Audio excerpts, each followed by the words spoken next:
60, The Answer. Wow. Remember, job numbers, lagging indicator. Unemployment rate falls in May from 14.7 to 13.3%. 2.5 million jobs gained in May after 20.5 million were lost in April. 2.5 million jobs gained. Yeah, but it's because states are reopening. Well, okay, but a lot of states haven't really reopened, not significantly, as in May, and we know we live in one. Yeah. Also, but I mean, the projections were 9 million jobs lost. The projection ADP 2 days ago, 2.7 million jobs lost, 2.5 million jobs gained. Maybe a V-shaped recovery is still in our future. I don't know. There was talk of a W, of a U. Now I got a V. Scott Shellady, Fox Business regular. Oh, Scott the Cow Guy Shellady, thanks for joining us. Appreciate it. Good morning. Even your cynicism cannot confront that jobs numbers. I've got a column that comes out on Sunday in the Northwest Indiana Times. I have to rewrite it now. Yeah, It's got to be in an hour and a half. I mean, this is amazing. It's a 10 million job swing from we thought we were going to lose 7.5 million. We gained 2.5. I mean, I've never in my 32 years seen anything like this. This is a blowout on top of all blowouts numbers. And I mean, it's almost too good to be true. I don't know what to say. I mean, we had to reread these numbers three times because they were so shockingly good to the upside. Manufacturing, I mean, we were expecting a 400,000 job loss. We gained 225,000. I mean, the private payrolls, everything was a gain that we thought was going to be a loser. And we actually had an unemployment rate of 13.3%, which was less than last month's 14.7%, and a lot less than the expectation between, say, 19 and 22. So this is a blowout. This is an absolute blowout. It's good news. And what do you attribute it to?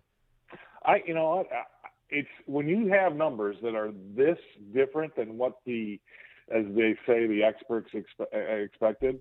I'm not quite sure. I mean, obviously, your first inclination was right, Amy. I mean, the economies are opening up, but New York's not really, and Chicago's not really, and LA's not really. I mean, those are big engines. Those aren't really kind of online, and we've got numbers here that are saying things are looking better a lot faster. I still can't say that we're going to have a V-shaped recovery because we still lost, just under 20 million jobs in total. Yeah, sure. So we quadrupled the unemployment rate in the last 60 days. That's not good news in a vacuum, but in context, it seems to me that people were preparing to get back to how things were. Maybe even we're getting back to how things were before the states formally started to phase in the reopening. And and so perhaps that explains it in part. I mean, there's a lot of optimism about what is possible as soon as reopening occurs. Well, things that don't ever get talked about, and these are the four most important ones that I think really people need to realize. We have a ready and willing workforce, right? A very able, ready and willing, number one. We have historically low energy prices, right? And we've got historically low interest rates. And so we've got a Fed that's going to stand behind this economy and this market. So you put those four things together, that's a tinderbox to the upside. Now, they put those four things together because they were so worried about how bad the downside was going to be. But, boy, these numbers are just telling me that, man, maybe our imaginations were our own worst enemies.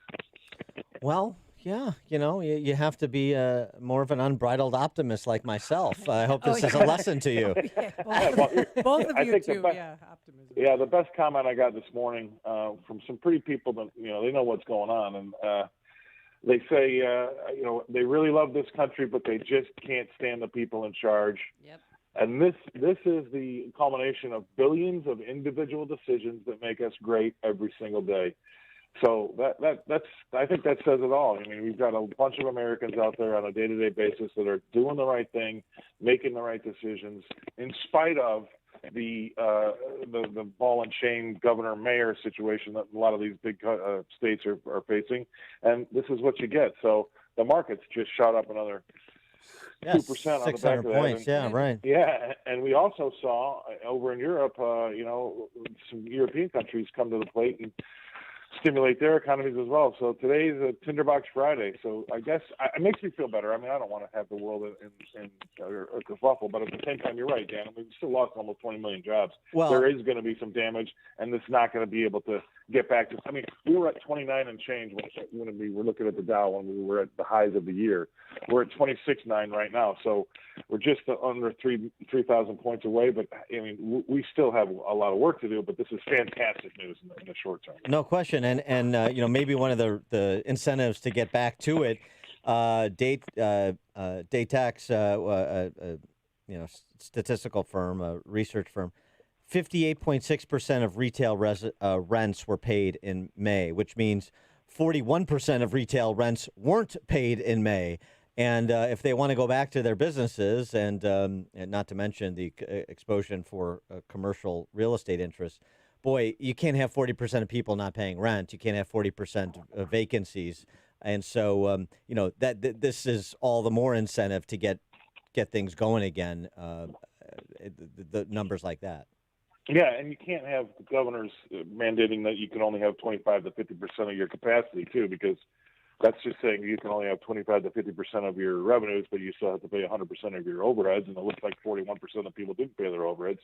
But there's so many things that are still out there that are going to be a drag. You can't lose at least 25% of your restaurants. Open Table says that at least 25% are gone. Right. Well, there's other news about at least 31% of our small businesses are gone. So there are some some bruises, but maybe this wasn't the car crash we thought it was, and maybe this was, something a lot less. But I still say that, I'm very, very pleased about these numbers, and even I am skeptical, but at the same time, this is a much better outcome than if we got numbers that were equally as bad the other way. So I'll take it. And again, you just don't want to bet against America. And I love that what one of my buddies wrote me is, billions of little individual decisions, people doing the right thing every day when no one's watching. And this is the culmination of that. Yeah. The concern, though, still exists. I mean, as we're talking about, 13% unemployment is still massive unemployment.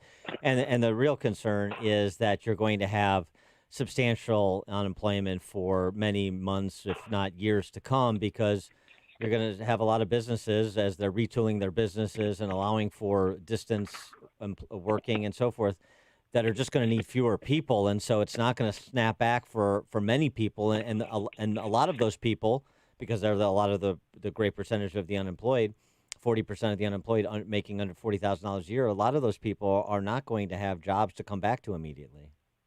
Right, and also the way that we've learned to work differently. I mean, the airline industry stock-wise has just gone through the roof. Everybody's getting the feeling that people are going to start flying again. But there's going to be a difference. There's going to be a difference, because I've been out here in Scottsdale since the middle of March, and I'm doing a ton of business over Zoom, Skype, and Google Meetings, or whatever that's called. I mean, a ton, and a lot of people are getting very, very comfortable with that, and I think that will dent the industry. It's not going to stop it altogether. And remember, I flew the first day after 9/11 to go to 2 funerals.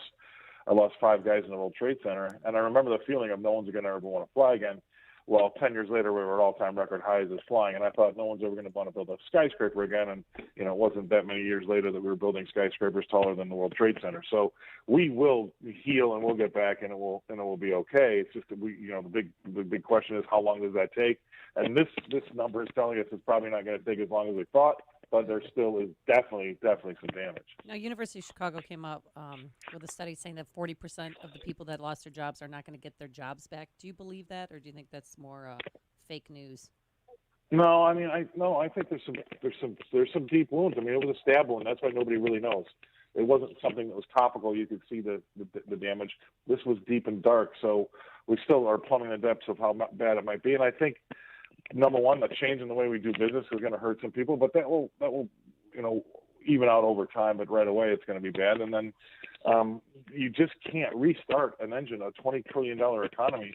Like I said the last time I think we were on, it's like the gym lights. They go off real easy, but it takes a while for them to warm up. So nobody's going to be able to restart this thing like they shut it off, and that will take some time too. So maybe we were away for 3 months. Maybe it takes us 6 to 9 instead of 9 to 18. maybe those projections are going to have to come in a little bit. But we're going to need to see, 1 day does not make an economy. We're going to need to see a few of these in a row to really start to get the feet underneath the market, because we're getting back to where we started, but the economy's nowhere near back to where we started. So either the market's got to come down to where the economy's at, or the economy's really got to catch on fire and hurry up and catch up to where the market's trading. Just to balance out some of this optimism, I wanted to talk about Illinois for a minute.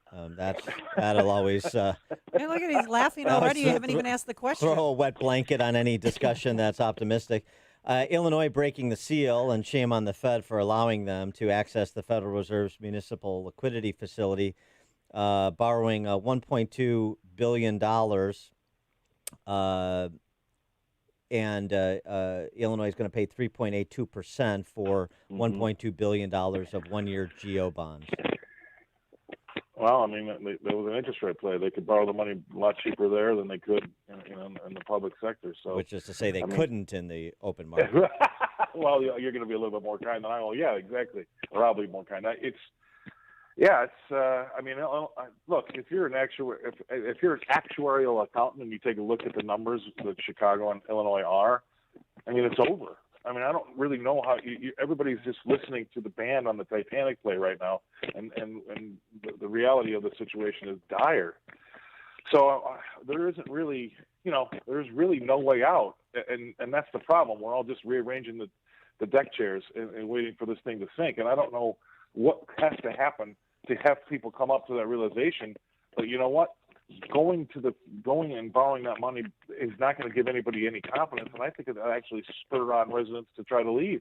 If you can sell your house, you're going to try to get out. So this is going to be a disaster. I don't know. I mean, Dan, I've asked you before in private. I mean, how you see this playing out, how they can actually pull themselves out of it, and I don't think they can. But at the same time, they're not going to be able to be bailed out because I think there's so many other people that are going to jump in line behind them. And the numbers are so big. I mean, like I said, the $1 billion, $1 billion. It's nothing. It's like giving somebody who owes $100,000 to a bookie $100. Well, what am I going to do with that? Yeah, we call that a suitcase on the Queen Mary. Right? Yeah, right. I mean, it's just don't waste the $100. Don't waste $1,000 giving it to me. I can't do anything with that. The numbers are too big, and that's where Illinois is. $1.2 billion. That just staves off. Really, at the state level, that's just sort of. Change. Well, it's definitely chump change, but I mean, all of the money that they're trying to grab from wherever just staves off the inevitable for 15 minutes longer. That's all. And that's the big problem. And then on top of it, I mean, the policy decisions on top of the borrowing are just catastrophic, if you ask me. I mean, they need to be doing things. These overruns on budgets, and there's no cutting of anything. I mean, what's wrong? Why we all run our businesses and our families on the back of what we make, right? And so if we can't afford it, we don't get it. But there's no way that they're cutting any programs, which drives me crazy. There's always a talk about raising taxes, but there's never a talk about cutting things. And that's the problem I think that most Illinoisans would say is that, hey, look, if I saw that you were trying on the other side of the ledger, not just adding the taxes, maybe I might be in for this graduated tax, but you're not even trying to curtail things on the other side of the ledger. You're not even trying to do anything that's going to give anybody some common sense, confidence that this is going to get better. So why would you stick around for that? They're only going to ever tax who's ever there more. That's the bottom. That's their business plan, right? There's no cutting. And Scott the Cowguy Shellady, a Illinois native, will not be returning to Illinois for that very reason. Exactly right. Fox Business regular Scott, thanks as always for joining us. Appreciate it. Have a good weekend. You too. I wanted to ask him about my mom. He was going to go visit my mom. Remember, because he's in Arizona. Invite her to the dinners of 10 they can have in Arizona. Oh, must be nice. And he joined us on our turnkey.pro answer line. Hear about the big stories